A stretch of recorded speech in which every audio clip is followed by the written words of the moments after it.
Bienvenidos todos, les habla Antonio Bello Lozano Márquez y en esta oportunidad, desde esta plataforma de estrados, vamos a hacer un programa con una modalidad diferente. Nos estamos asociando en una alianza estratégica con la gente del AWIT Venezuela para dar mayor presencia a los temas que venimos discutiendo a través de estrados. En esta oportunidad vamos a hacer un programa en el cual vamos a contar con la presencia de mi estimado amigo, el profesor Richard Rodríguez Blaze. Y vamos a tratar un tema que es la argumentación jurídica. Como siempre, Richard, un placer estar contigo.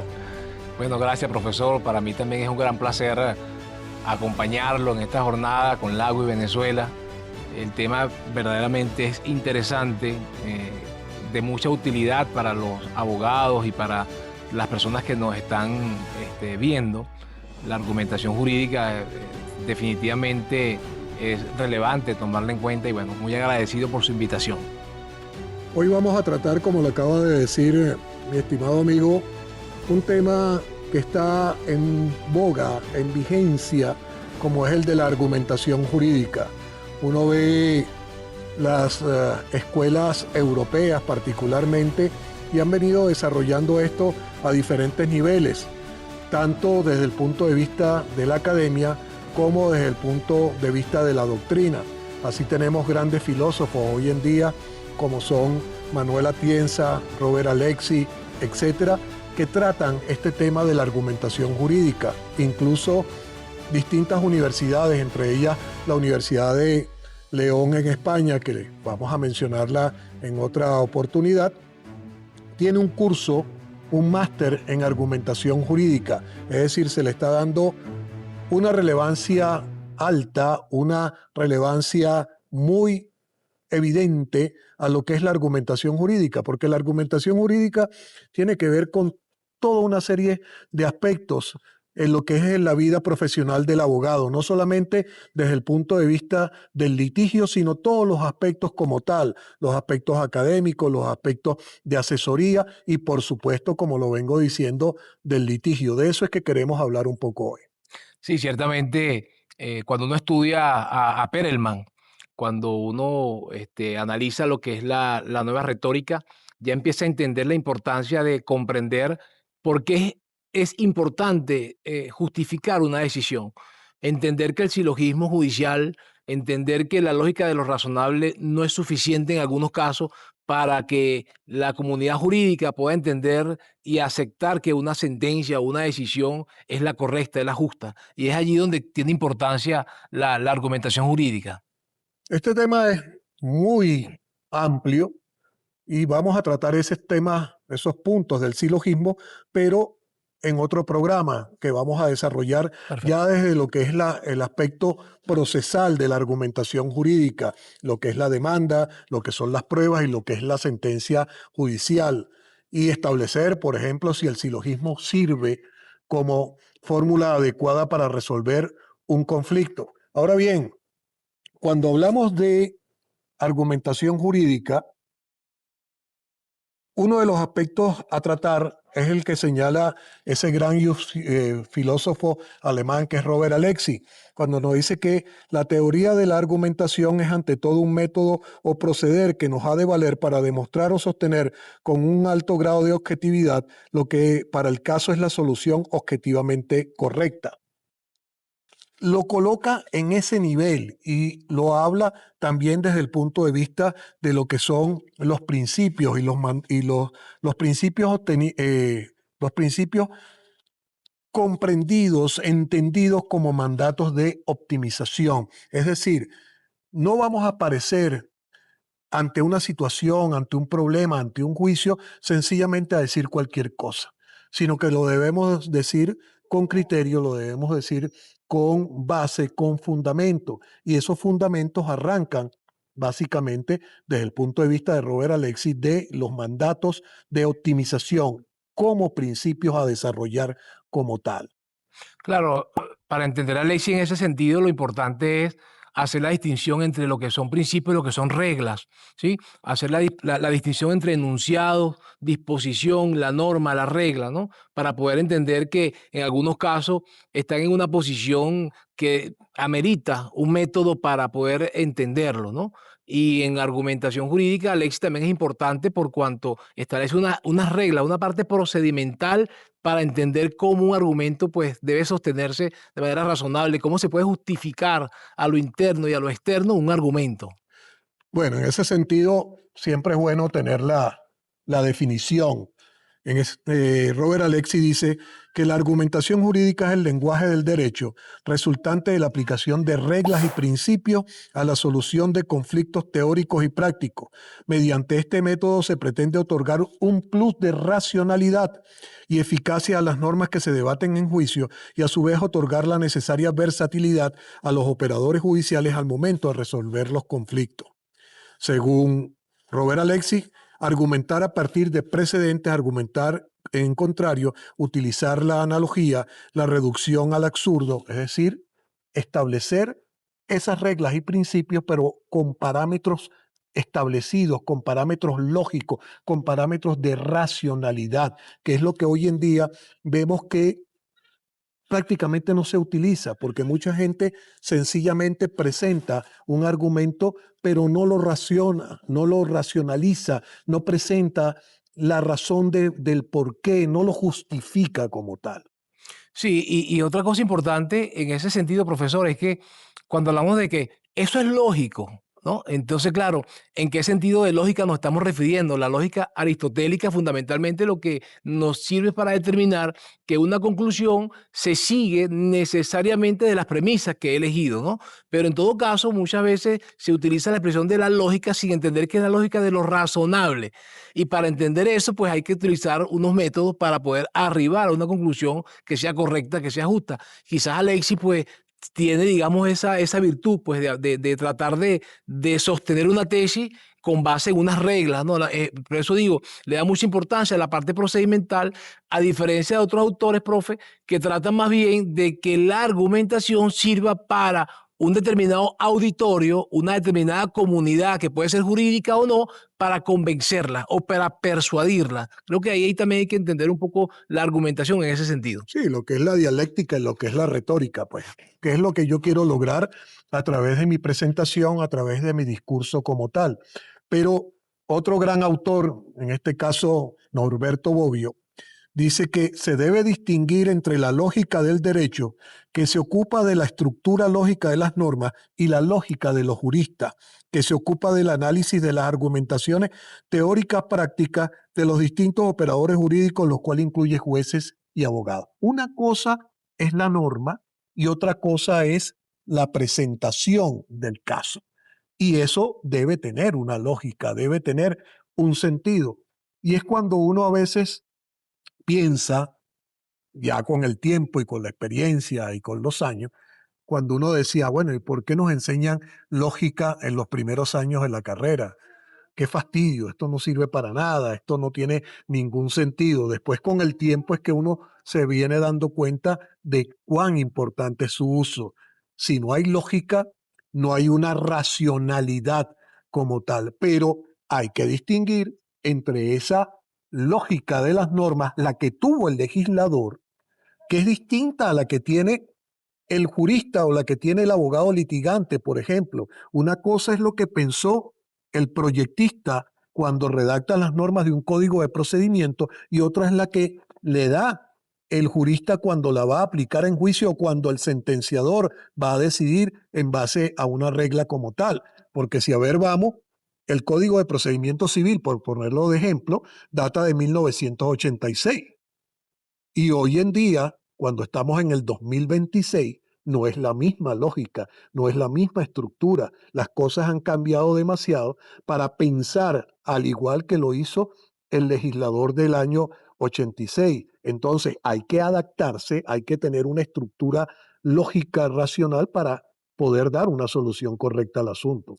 Bueno, hoy en día también cobra importancia por el tema de la Constitución, que permea hacia todo el ordenamiento jurídico, ¿no? O sea, interpretar y razonar conforme a la Constitución.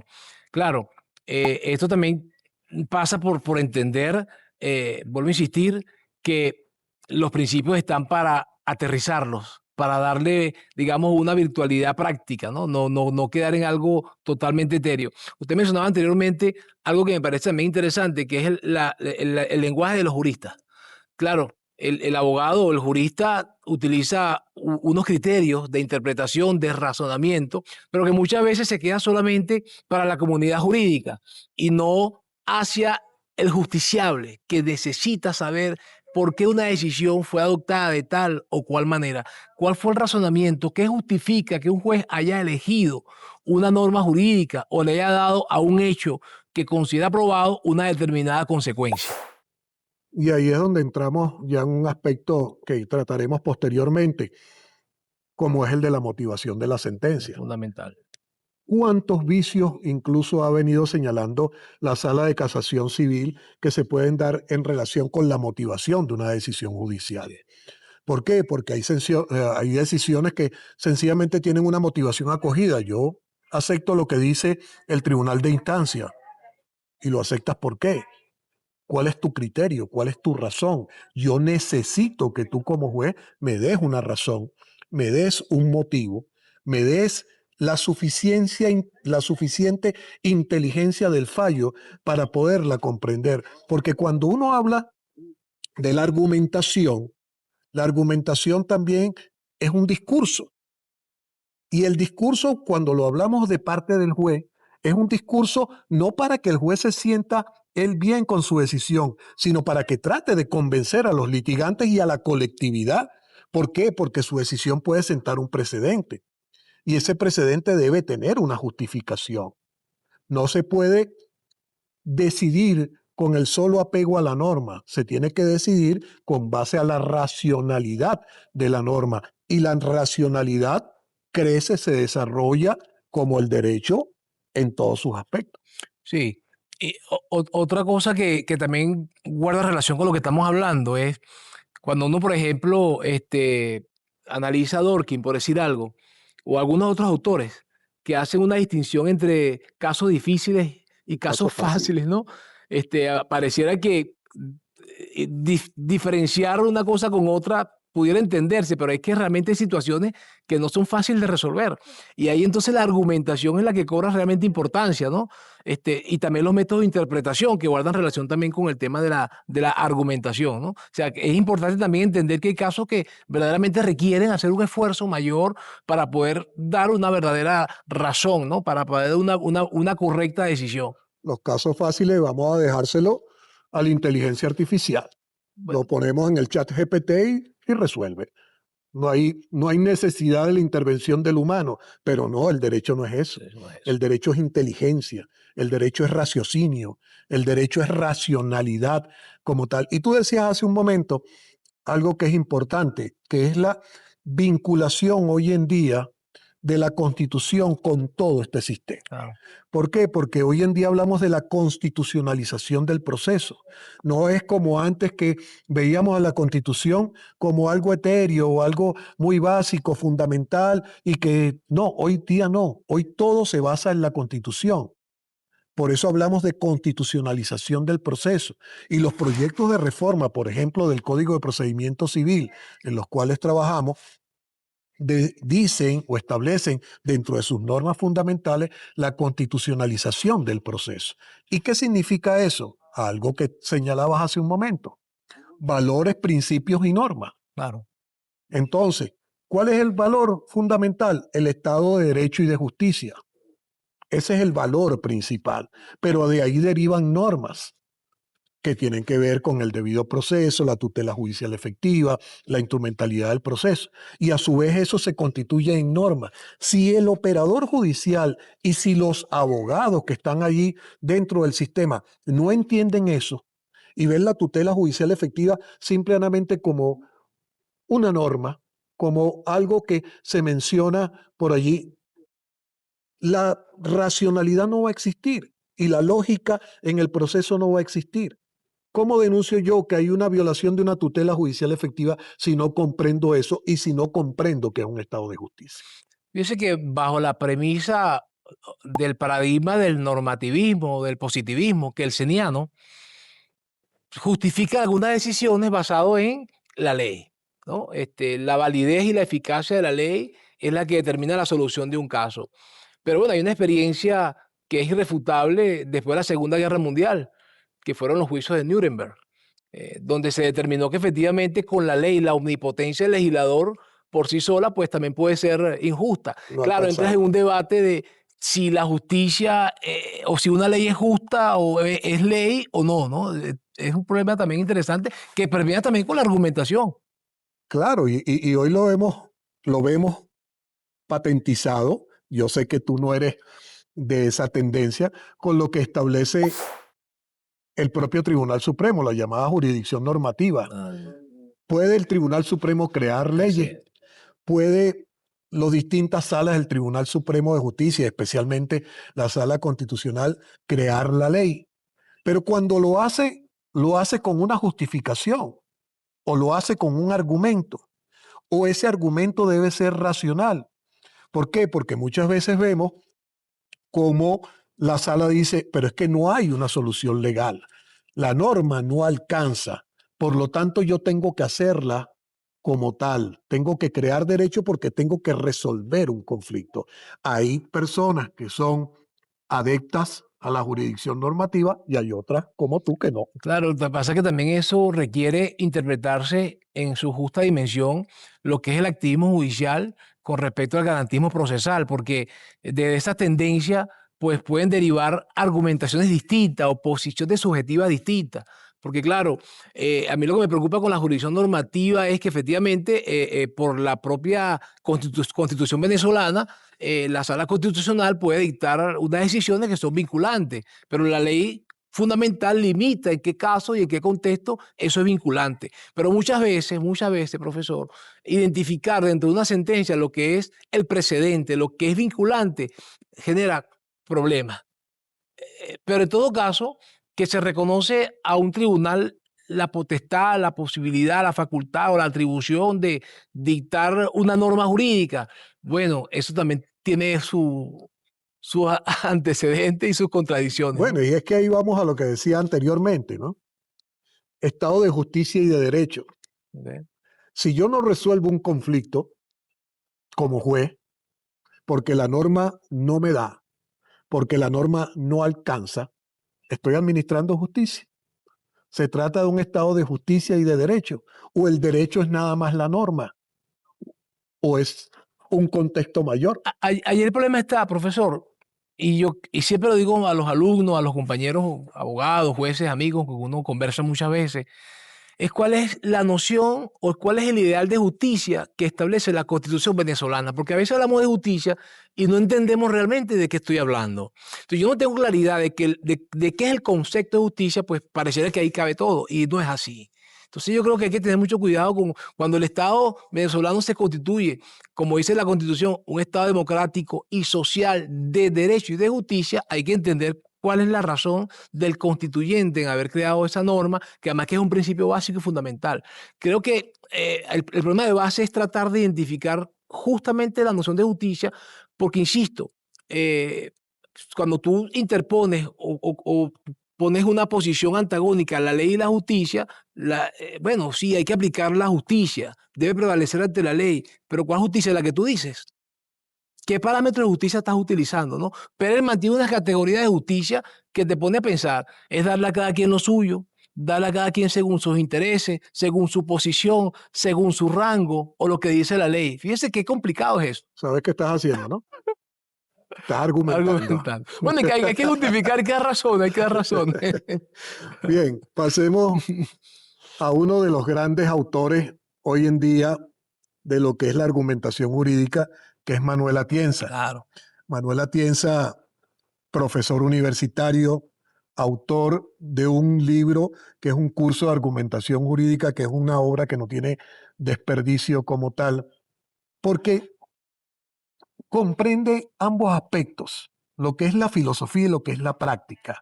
No se queda en el aspecto filosófico nada más, sino que le trata de buscar una aplicación práctica a eso mediante ejemplos, claros y precisos de ese sentido. Y Atienza dice, lo que hoy suele llamarse la teoría de la argumentación jurídica es el rechazo a entender el razonamiento jurídico en términos estrictamente lógicos formales. Es decir, no tengo ataduras. Muy bien. La argumentación no puede ser con un lazo, con una forma de que me cierre la posibilidad de razonar y de pensar. La argumentación jurídica no se identifica con la lógica jurídica, pero la lógica es una dimensión esencial de la argumentación. Si no pienso con lógica, no puedo resolver. Pero el problema no es ese. El problema es que me quede nada más en los aspectos lógicos, ¿verdad? En el aspecto inductivo, deductivo, aductivo, nada más. No, es darle una forma más completa, más desarrollada a la lógica y que la lógica sea una herramienta de la argumentación como tal. Para mí eso es lo que piensa Atienza. Bueno, Atienza tiene una gran ventaja porque Atienza sigue de alguna manera al pensamiento de Alexis, Ujú. pero ciertamente Y a Atienza veces lo discute. aterriza, sí, y lo Ujú, critica, cómo no, ujú. pero está inspirado en Alexis. Sí, Realmente creo sí, que es sí. su referencia. Sí. Atienza tiene unas reglas que yo sé que usted la conoce para construir un argumento, ¿no? Que es la pretensión, la garantía, el dato, el respaldo, que creo que de alguna manera es interesante leer a Tienza, y sobre todo porque tiene una ventaja realmente. Él de alguna manera, digamos, condensa otro tipo de pensamientos de otros autores y los trata de adaptar realmente a la práctica, que tenga un sentido o una utilidad pragmática. Y eso es interesante en su posición. Sí. Sí, fíjate, de eso que señalas como tal, Atienza señala los tipos de argumentos que se pueden dar. Y habla del argumento formal, que se trata del uso de la lógica mediante el uso de silogismos como tal.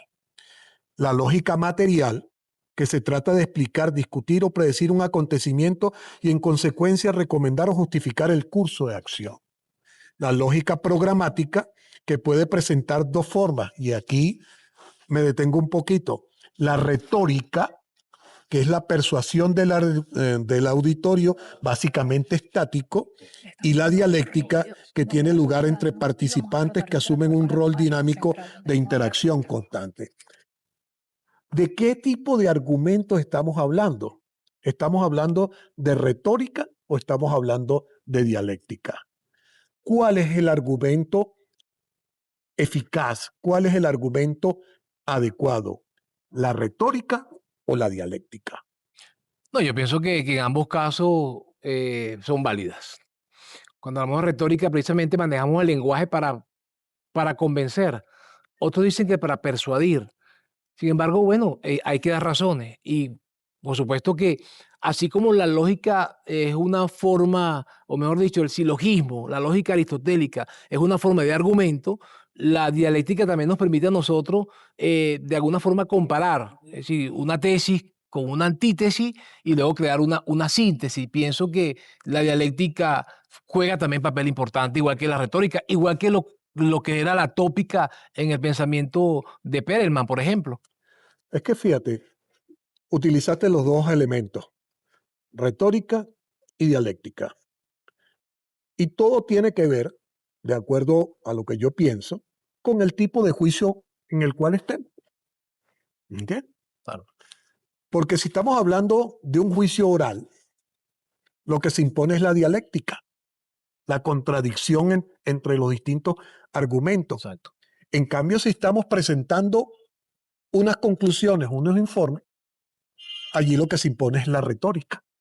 Yo lo que tengo es que tratar de persuadir, de llegarle a la inteligencia del auditorio y del juez de que eso es así.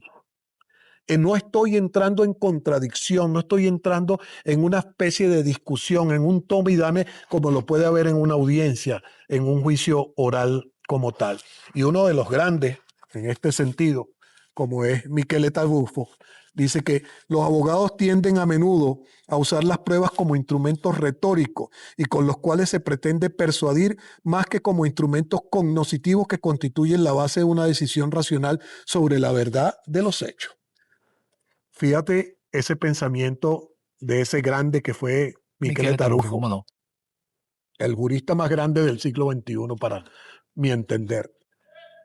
Dice, ¿utilizas la prueba como un elemento para persuadir al juez o utilizas la prueba para demostrar un hecho? ¿Cuál es el sentido? Algunos abogados dirán, bueno, depende de la situación en que esté. En algunos momentos será para persuadir y en otros momentos para demostrar el hecho. Yo creo que es para demostrar el hecho. Esa es la razón del argumento central como tal. Sí, bueno, eso también es importante, por ejemplo, aterrizar con que una cosa es explicar y otra cosa es demostrar, ¿no? Ciertamente son dos aspectos fundamentales. Otro tema que de alguna manera requiere tratar o hacer alguna referencia es que en el derecho el lenguaje tiene, digamos, algunos aspectos que lo hacen complicado, que es la vaguedad, que es la ambigüedad del lenguaje, que es la emotividad, y que además hay unos conceptos jurídicos indeterminados que muchas veces requieren aterrizarse, y es allí donde la argumentación tiene mayor importancia. ¿No? Hay casos en los que, por ejemplo, se permite el matrimonio solo es válido entre dos personas, y esa es la regla, o así está el enunciado, A o la dos personas disposición. de distinto sexo. Entonces, ahí entra otro problema. Darle contenido a eso es donde precisamente pues, manejar todas estas herramientas se hacen verdaderamente necesarias. Sí, es que fíjate, dijiste algo muy interesante ahí ahorita, que es conceptos jurídicos indeterminados o la vaguedad del lenguaje como tal. En relación a esto último, una anécdota que me permitió. Yo estaba con mi maestro, el doctor Edgar Mendoza Crocker, en una audiencia y estábamos en esa dialéctica, ¿no? La otra parte alegaba, nosotros contradecíamos, etcétera. Y en una de esas, el abogado de la otra parte dice, es que el doctor Mendoza Crocker es un abogado torticero. Wow. El doctor Mendoza de inmediato replicó, dijo, más torticero será usted. Y se sienta y me dice, Antonio, ¿qué significa torticero? Yo le digo, maestro, yo no sé, pero se oye malísimo, se oye muy feo. Me dijo. Y entonces era eso, o sea, eso era una cuestión que a lo mejor ni siquiera el juez comprendía qué era lo que estaba diciendo para poner orden o para poner límite. Entonces, ese lenguaje rebuscado, ese lenguaje que no tiene un fundamento específico, claro, como tal, confunde, Sí, sí. menos que aclarar una situación. Y la otra es, por ejemplo, ese concepto jurídico indeterminado, y hay uno que uno lo ve a cada instante en juicio, el interés superior del Del niño. niño, cómo no, a ese principio, El ¿no? interés superior del niño, ¿qué significa? ¿Hasta dónde llega? Llega hasta donde la racionalidad del juez, la inteligencia del juez le permite establecer todo eso. Y fíjate, hay una sentencia que dictó la Corte Constitucional colombiana hace muy poco tiempo, que se refiere al enfoque del curso de vida. ¿Qué es eso del enfoque del curso de vida? Dice, básicamente, lo que quiere decir la Corte colombiana es, no nos podemos, no podemos resolver algo a este momento o única y exclusivamente con la situación de este momento, sino que tenemos que pensar a futuro. Tenemos que pensar en el desarrollo de ese niño a futuro y cómo puede afectarlo a futuro una decisión que estamos dictando hoy. Entonces, ¿por qué? Porque eso va a cambiar su enfoque de vida, va a cambiar el curso de su desarrollo como persona. Entonces, el interés superior del niño no es un concepto fácil de manejar, no es un concepto sencillo, es un concepto complejo, pero ¿qué requiere? Requiere de un juez inteligente, requiere de un juez racional, requiere de un juez que esté plenamente convencido de una situación y que tenga el conocimiento suficiente como tal. Un caso que quizás va a sonar muy fácil de descifrar, o una norma que establece prohibido entrar con perros y yo entro con un gato. Entonces, epa, no puedes entrar con un gato. Bueno, ahí dice perro, perro no es gato.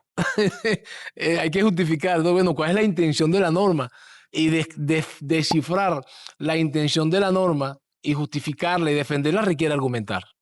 No puede entrar con animales y los seres humanos somos animales. Por ejemplo, exacto. Así es. Como tal, También, si sí, ese es sí, el sí. punto. Sí, sí, sí. Y fíjate, eso me da pie para otro aspecto, ¿no? Que es algo que han desarrollado mucho tanto Alexis como Atienza, que es el sentido de la ponderación, la proporcionalidad y la racionalidad crítica.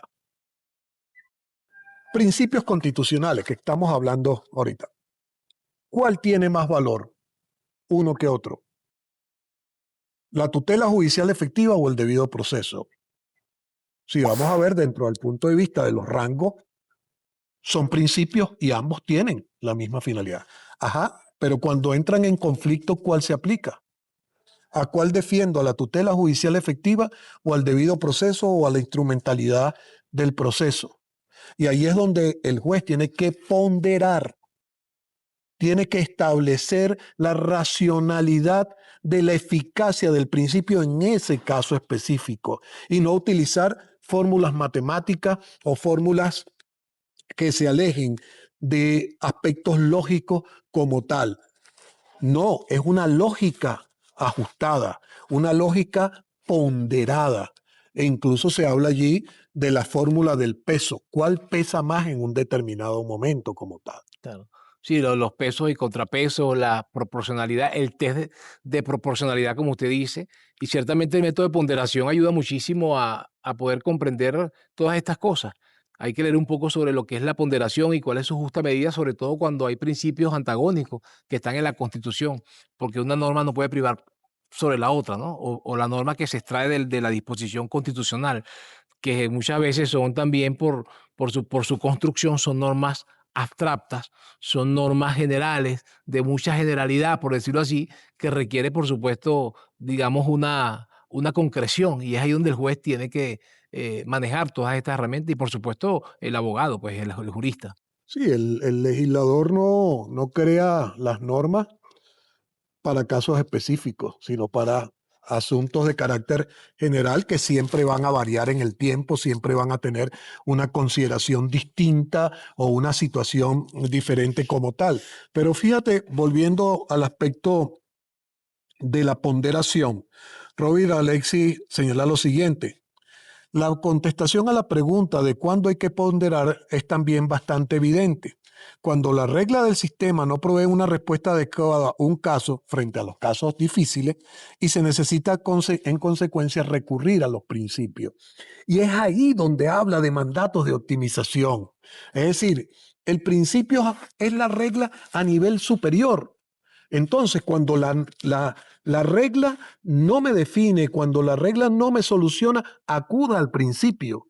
El principio es la idea inicial, originaria, primitiva, que da razón de ser para esto. Y señala Alexis también que debe haber una racionalidad en la ponderación, pero este no consiste simplemente en seguir las reglas de la lógica, pero tampoco infringirlas. Consiste en guiarse por criterios de racionalidad práctica, como la universalidad, la coherencia, la adecuación de las consecuencias, el atender a la moralidad positiva y a la moralidad crítica y, en último término, a la razonabilidad. Es decir, no es una fórmula sencilla, es una cuestión compleja, pero no difícil de aplicar. Un juez, cuando tiene todos esos elementos a la mano, cuando entiende qué es la racionalidad práctica de algo, evidentemente puede aplicar esa figura de la ponderación. Sí, bueno, estaba pensando ahorita, es interesante que, claro, no hemos, digamos, dedicado a hablar un poco de Atienza y de Alexis, y sin embargo hay otros filósofos, filósofos que de alguna forma se inclinan la acera contraria, ¿no? Porque pensando en los, que usted habla de la moral positiva y la moral social, por ejemplo, ¿no? Hay personas, juristas que están en contra de esto, ¿no? Donde de alguna manera se inscriben todavía en esa tesis de la soberanía del Parlamento, porque ciertamente el legislador es el primer intérprete de la Constitución, pero el legislador también tiene que ser racional, para que los contenidos constitucionales realmente sean justos, sean correctos, ¿no? No pienso que no puede separarse eso. Bueno, fíjate, estamos hablando de autores extranjeros como Atienza, Robert Alexis, etcétera. Vamos a aterrizar en el plano nacional y vamos a utilizar, en este caso, los conocimientos profundos de quien fue tu maestro y también fue el mío, como es el profesor Román Duque Wow. Corredor. Sí, señor. Y señala al doctor Duque Corredor en un libro de sus últimas obras, creo que fue la última que escribió, que data del año 2020, Técnicas de Interpretación Constitucional, un libro pequeño pero con un contenido importantísimo. Dice que son axiomas extraídos de la tradición romana, los cuales son recogidos legalmente, y cita los siguientes ejemplos. Debe rechazarse la argumentación que conduzca al absurdo, el argumento absurdo. Evidentemente, No. y vemos que muchas decisiones pecan de absurdas, Sí, o sí, sea, algo que no tiene sentido alguno. Que el juez quiso ser creativo, etcétera y tal, pero está bien, pero no caigas en el absurdo. Claro. Si la ley se refiere a un caso, se entienden excluidos los demás, lo que es el argumento a contrario sensu. La favorable de la ley debe ser ampliado, lo odioso debe ser restringido. Argumentos de la favorabilia amplianda. Es decir, son cuestiones que no es solo, como estábamos diciendo antes, de el derecho extranjero, del pensamiento filosófico europeo, de Atienza, de Robert Alexis, de Bobbio, de Tarufo. No, son pensamientos que son aplicables a todo esto. Tú lo decías hace un momento, hay juristas que no participan de esto, pero yo entiendo y sí me parece lógico, y cuando en el otro programa lo desarrollemos, lo que son los argumentos ya desde el punto de vista procesal, de lo que es la demanda, de lo que son las pruebas, de lo que es la sentencia como tal. Pero para eso hay que tener una base. Claro. Y esta exposición inicial que estamos haciendo tiene por eso tal sentido, es decir, sentar lo que es la argumentación y no simplemente como una idea al aire, sino como un concepto propio, desarrollable, como un argumento como tal, porque como todo en el derecho y sobre todo en el derecho procesal, hoy en día defendemos una tesis y el día de mañana nos toca defender la contraria.